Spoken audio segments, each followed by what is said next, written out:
Hello दोस्तों, मेरा नाम प्रिया है। आज हम बहुत ही महत्वपूर्ण विषय के बारे में पढ़ेंगे।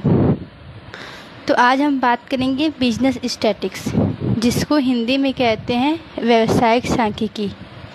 अब ये व्यावसायिक सांख्यिकी होता क्या है, तो ये हम जानेंगे। ये जो व्यावसायिक सांख्यिकी, जैसे नाम से ही लग रहा है, व्यापार से संबंधित, ठीक है।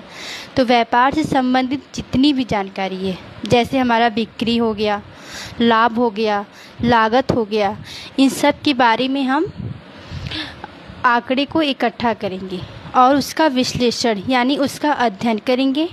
और अध्ययन करने के बाद जो लास्ट हमारा निर्णय निकलेगा उसको ही हम कहेंगे व्यावसायिक सांख्यिकी, ठीक है।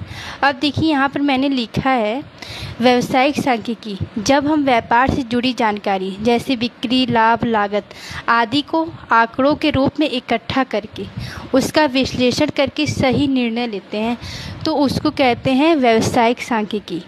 अब एक उदाहरण ले लीजिए। मान लो आपकी एक दुकान है, आप हर दिन कितनी बिक्री करते हो, क्या क्या सामान बिका, कितना मुनाफा हुआ, ये सब एक कॉपी में लिखते हो, ठीक। अब एक महीने बाद आप उस कॉपी को देखते हो और ये सोचते हो कि कौन सा सामान सबसे ज़्यादा बिका है, किस दिन सबसे ज़्यादा कमाई हुई है या किस दिन कितना कम कमाई हुआ है ना।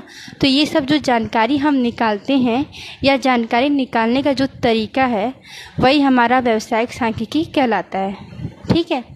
अगर हम बुक की भाषा या बुक की लैंग्वेज में समझे तो सांख्यिकी होता है क्या है, ठीक। व्यावसायिक सांख्यिकी हम जानेंगे कि हमारा बिजनेस स्टैटिक्स क्या होता है।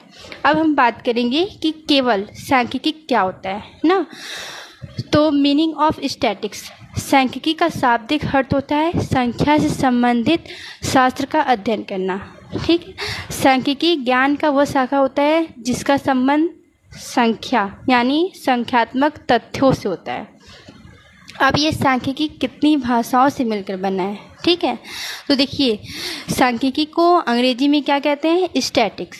तो ठीक, स्टैटिक शब्द से बन गया। दूसरा लैटिन भाषा के शब्द स्टैटिक्स शब्दों से बन गया और इटालियन भाषा के शब्द स्टैटिक्सा से बना है।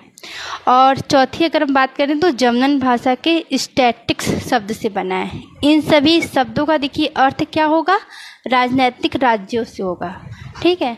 अब हम इसके बाद ये जानेंगे कि सांख्यिकी का शुरुआत या प्रारंभ कहाँ से हुआ ना। तो आज हम लोगों ने ये अध्ययन किया कि सबसे पहले हम लोगों ने ये जाना कि